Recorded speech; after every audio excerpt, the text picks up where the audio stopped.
तो बिहार में बहार है, नीतीश कुमार है। एक बार फिर उनके मुख्यमंत्री पद की शपथ लेने के बाद बिहार में बहुत लोगों को आदत सी पड़ गई है। इतनी बार मुख्यमंत्री पद की शपथ ले चुके हैं तो बहुत लोग उसी की चर्चा कर रहे हैं। बहुत लोग ये चर्चा कर रहे हैं कि कुछ ही दिनों के बाद बिहार के विधानसभा चुनाव से पहले कहीं ऐसा न हो कि वो फिर पलटी मार दें और दूसरी तरफ चले जाए। अब राजनीति में क्या कहा जा सकता है?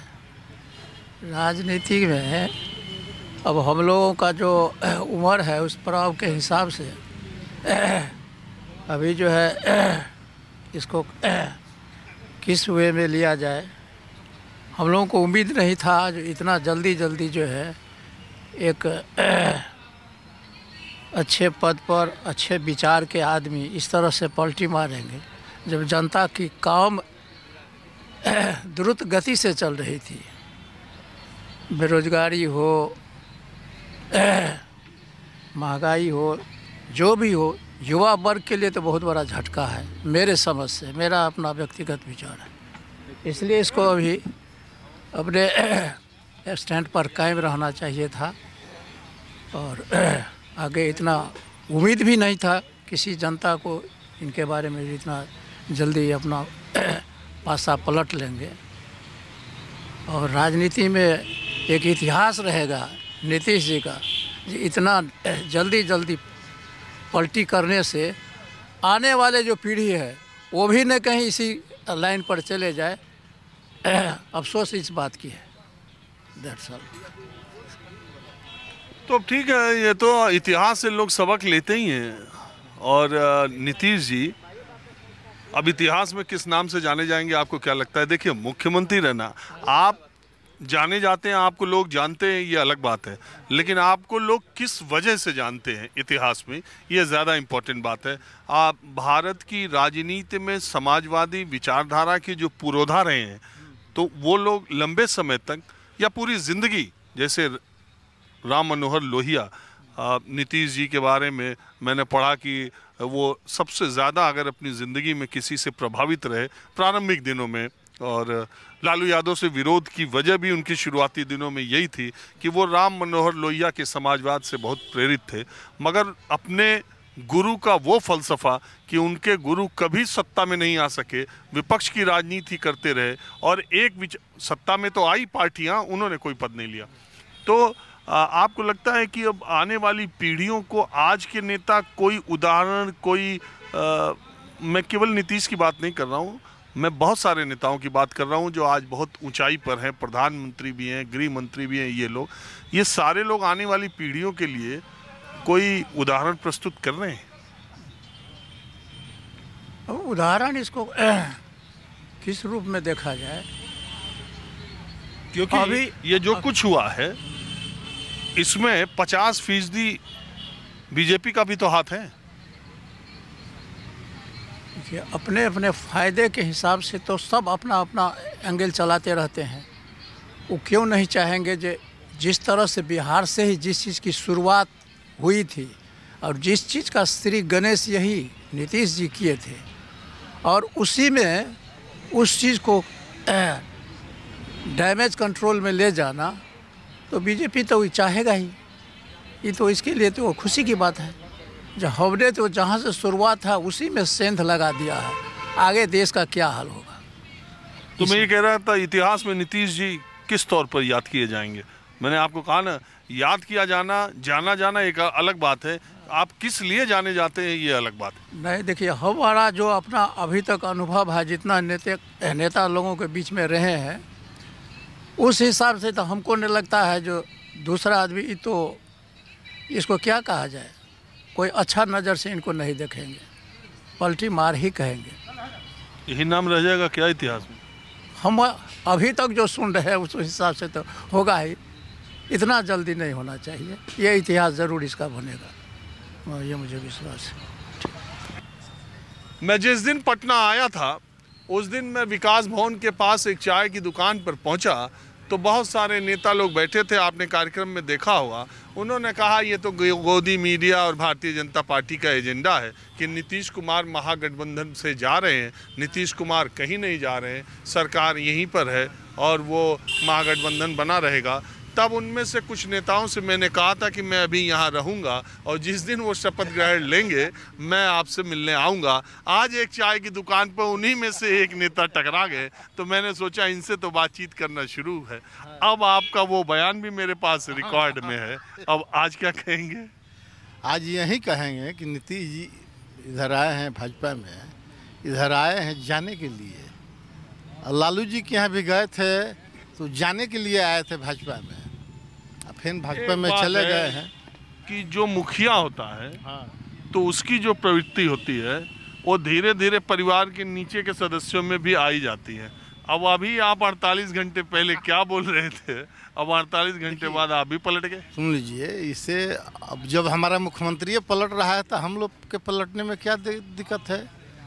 आज पूरे बिहार के 13 करोड़ जनता के, हम जैसे आज झारखंड में बात कर रहे थे एक मित्र से, एक गाजीपुर में यूपी में बात कर रहे थे, तो वो लोग कहा कि भैया आप बिहार के लोग हैं, आप लोग अस्थाई किसी को साथ नहीं दे सकते हैं, आप लोग कब पलटी मार दीजिएगा, कब धोखा दे दीजिएगा।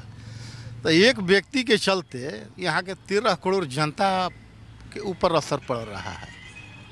आज किसी के ऊपर लोग को भरोसा नहीं हो रहा है कि बिहार के लोग कभी भी धोखा दे सकता है, मात्र एक मुख्यमंत्री के चलते। और आने वाले पीढ़ी पे भी असर पड़ेगा। जब बाप भगोड़ा रहेगा तो बेटा भी भगोड़ा निकलता है। तो जब हमारा मुखिया भगोड़ा है, मुखिया इधर तो उधर पलटी मार रहे हैं, तो वह तयाम जनता पर असर पड़ेगा ना। आप इसको पलटी कहते हैं, इसका दूसरा पक्ष भी तो है कि लालू प्रसाद यादव जैसा नेता, इतना जनाधार वाला इतना बड़ा नेता, उनके बुरे दिन आते रहे, जेल में जाते हैं, फिर पलट के उनकी पार्टी और बड़ी हो जाती है, निकल के आते हैं।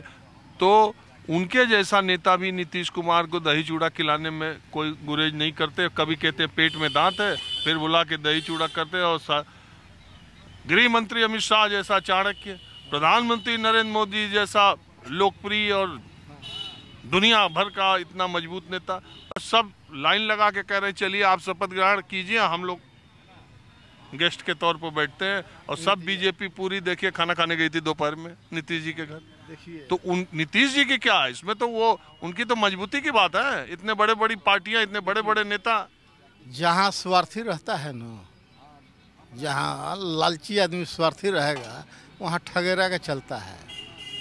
तो बीजेपी और राजद दोनों पार्टी इतने स्वार्थी है सत्ता में रहने के लिए, और वहाँ सबसे बड़ा ठगेरा नीतीश जी है। तो जहाँ स्वार्थी व्यक्ति रहेगा वहीं ठगेरा का चलता है, जहाँ स्वार्थी नहीं रहेगा वहाँ ठगेरा का चलेगा नहीं, ठग वहीं कामयाब होता है। अरे ठग भी एक बार ठगेगा, दो बार ठगेगा। देखिए ना, तो लालची आदमी बराबर में फंसता है।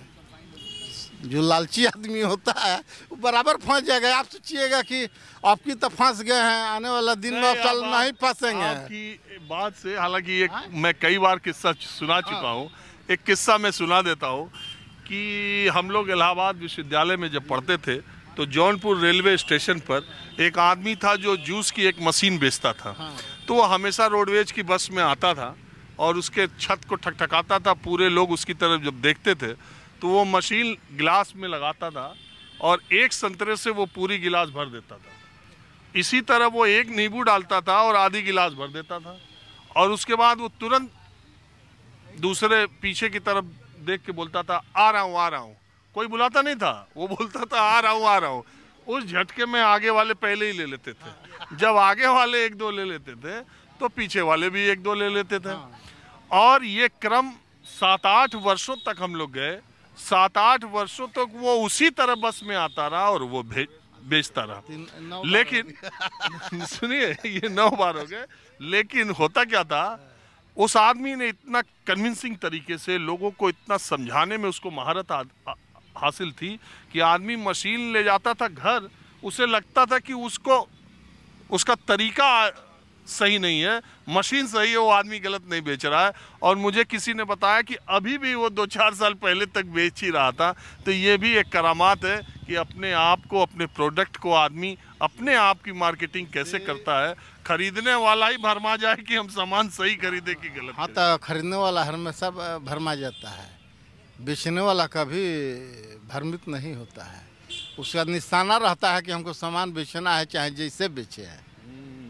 तो अभी वही हालात है। और मान लीजिए कि हमारे मुख्यमंत्री जी पलटी मार रहे हैं, उससे तो हर लोग को असर पड़ेगा ना। कल वेले हम भी पलटी मारेंगे। बिहार के लोग के 13 करोड़ लोग पलटी मारे अब सीखेंगे। और आने वाले दिन में पूरे देश में बिहार के लोगों के ऊपर भरोसा कोई करेगा भी नहीं। अरे ऐसा नहीं है। नहीं, आज हमारी 2 मित्र से बात हुई है, वो लोग सीधे कहा कि भाई आप लोग तो कभी भी किसी को धोखा दे सकते हैं, बिहार के लोग भरोसेमंद नहीं हो सकते हैं। मात्र यह बिहार के मुखिया के चलते ही लोगों के बात यह सुनना पड़ रहा है।